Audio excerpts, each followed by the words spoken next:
Well, hello everyone, and welcome to Ground Level's Wednesday Wisdom. It's so good to have you with us again. And we are delighted today to have Paul Bedford with us.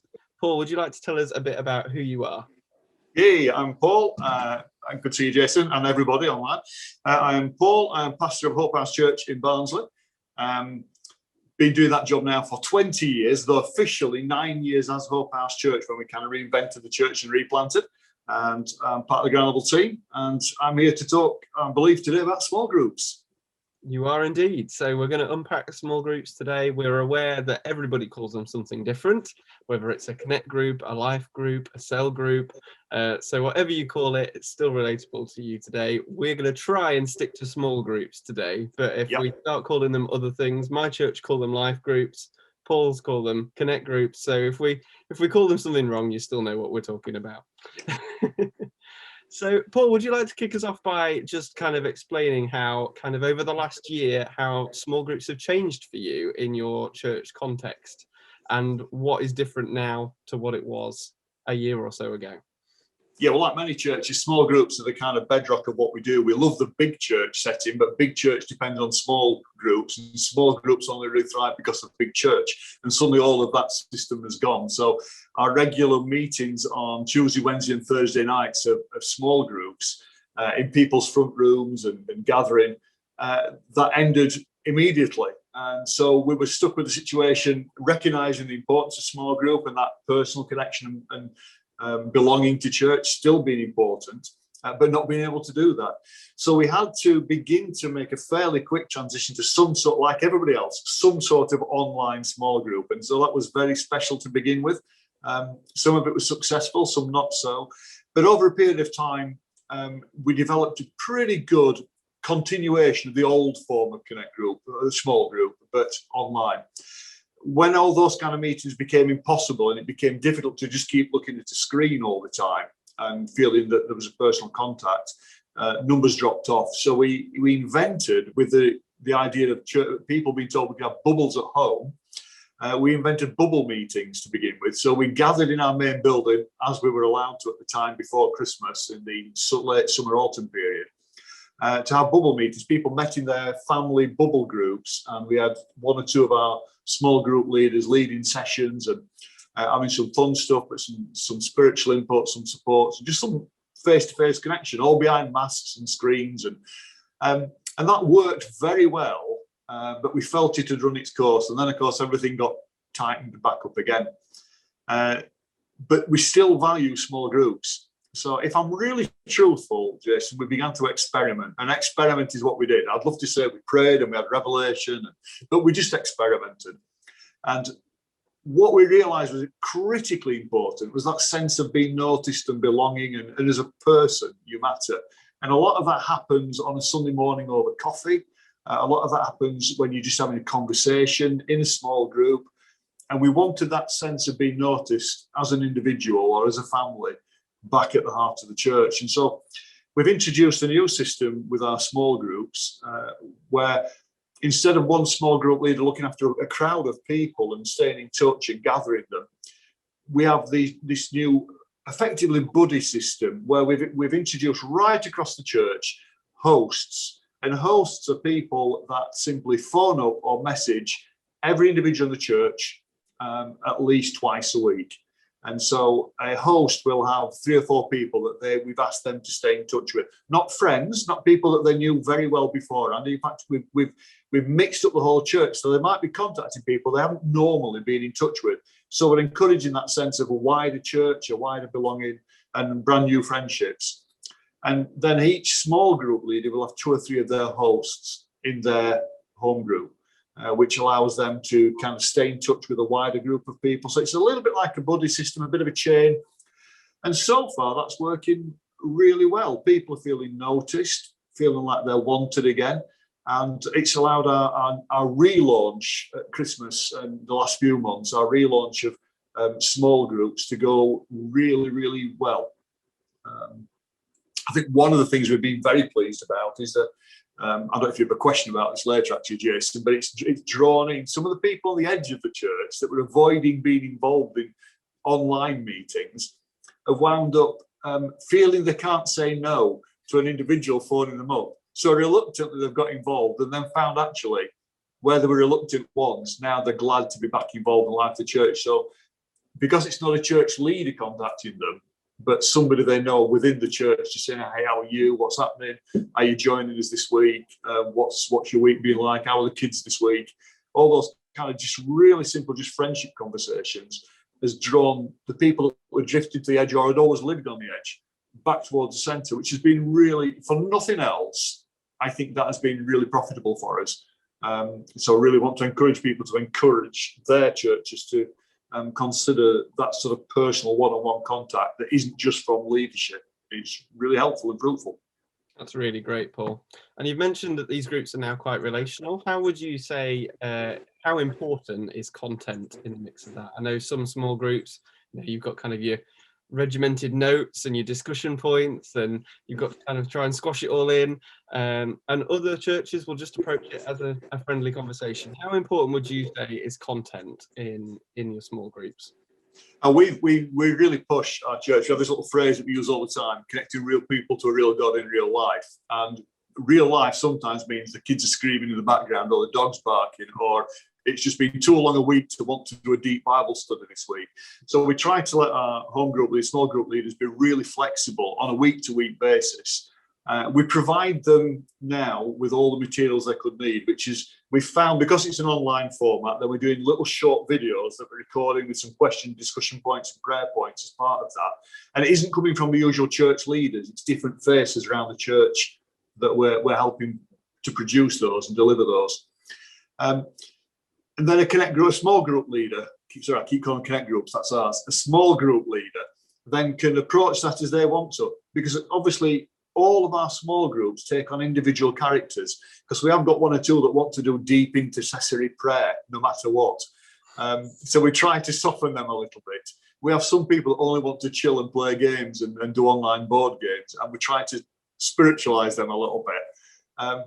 But fundamentally, a small group leader and a small group we allow to find its own shape and character. And we find that's the best way for it to thrive, to stay in connection, and also to grow. People tend to gravitate to good relationship, and so that's when our groups will grow. That's the theory going forward anyway. Yeah. So obviously quite pivotal in all of this then, Paul, is the leaders of these small groups. So if they're deciding what's happening each week and they're connecting with these people, they are kind of make or break a bit, aren't they? So what do you look for in a small group leader? Well, first of all, I look for them attending our monthly Connect Group Leaders meeting, just so I get a flavour for what's going on in their group with an idea of what's happening. And that's really important, because that's their small group. When we gather the small group leaders, that effectively becomes their small group and care group. It's important to us. We've got some technical people, we've got some great orators in our small groups, and we've got some people that just like people. And fundamentally, we want people that love the Lord and love people. And they've been the best ones to run small groups.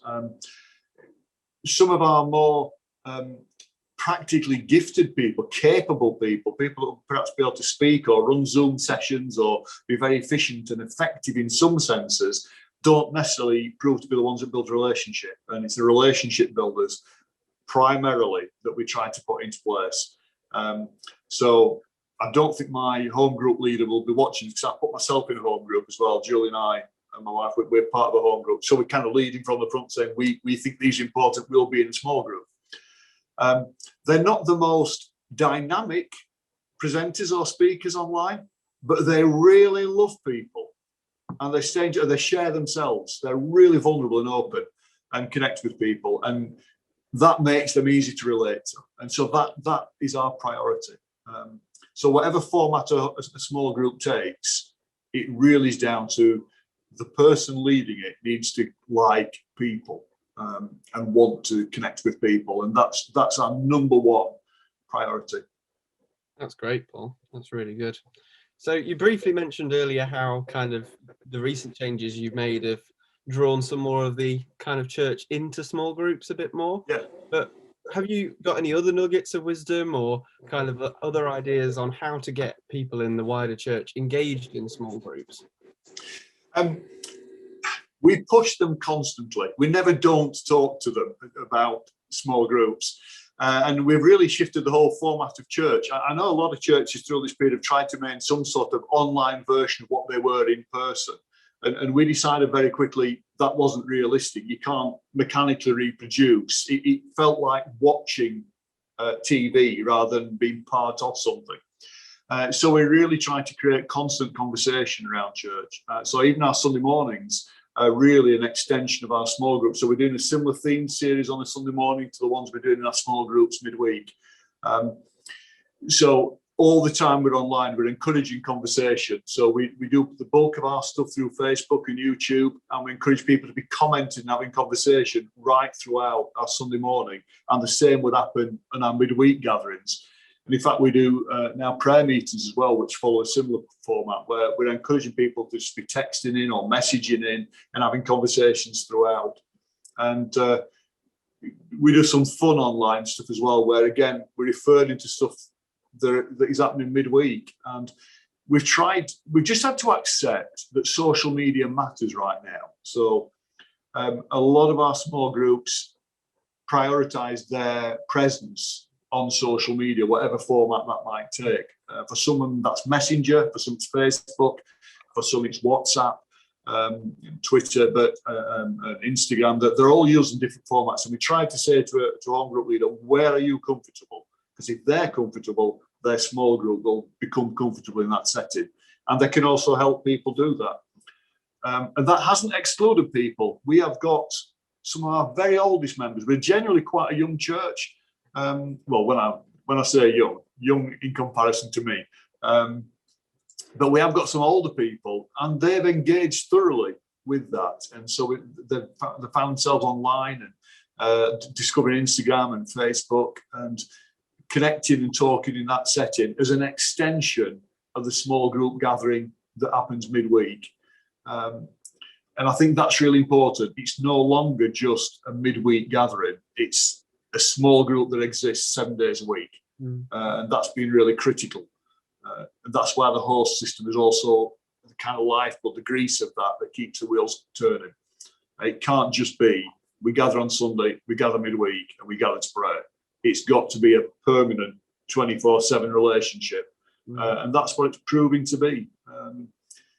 So we're less worried about service content and much more concerned currently with relationship content through the week. Yeah. So it sounds, Paul, like really the key to this is flexibility, isn't it? Flexibility to change, flexibility to keep things fresh online. I think a lot of us on these Wednesday Wisdom series have kind of recognized the importance of keep changing things, keep mixing things up. People get bored online a lot quicker than they do in person, don't they? Oh, yeah. Keep that change coming is definitely something that we've identified. How are you, what's kind of in your future planning now when you kind of think to where we're going from here?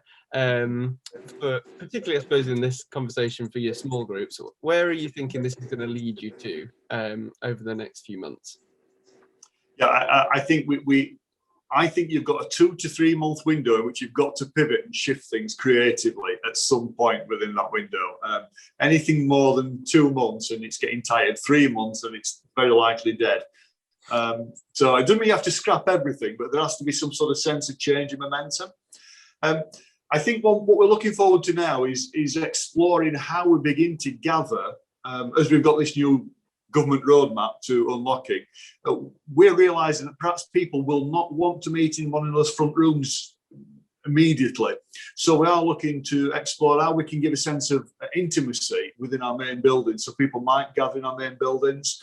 One of the things that's been important to us has been traditionally the coffee shop small group. So we'll be exploring how we can reintroduce those things. But I think with an emphasis on the relationship, and we will try to carry through the depth of relationship that's been created in this last year into our future setting, whether that's in person or online. And so I would anticipate we'll have a blend now. Our next step will be blended meetings where we've already begun to experiment with some of those at other levels and other groups in the church, where we have some people online in the Zoom setting on Messenger and other people physically present in the room. And so we're kind of trying to learn how to manage a gathering in that setting, but keeping it fresh. But ultimately, one of the things I think we have recognised is important is quality over quantity. So we find in 1 hour works really well for a full quality gathering. And I think we will try to carry that into real life in-person meetings through the rest of the year too. Where normally a home group might be 2.5, 3 hours plus. I don't think that is, I'm beginning to realise people's work life, home life, even without COVID, doesn't suit that pattern of life anymore. That's a perhaps 1970s hangover, 80s hangover from house church, and we've kind of inherited it, and I don't want to go back to it. I would rather gather for an hour once a week, twice, 3 times a week, that's real quality. And I think the quality of our gatherings has improved dramatically, and I want to maintain that in person going forward. And that would include our Sunday mornings too, because they're now about an hour online, but there's a kind of increased quality. All I want to see now is that sort of sense of worshipping together, and that real spiritual focus. That will be the next interesting pivot, step, change, creativity that we're trying to achieve. That's so good. Well, thank you so much, Paul. There's some really great nuggets of wisdom in there, and I hope that is beneficial to everyone watching today. If you do have any questions for Paul or any of the team, please do drop them in the chat, and we'll happily ask them of him and come back to you. And thank you for joining us. Take care.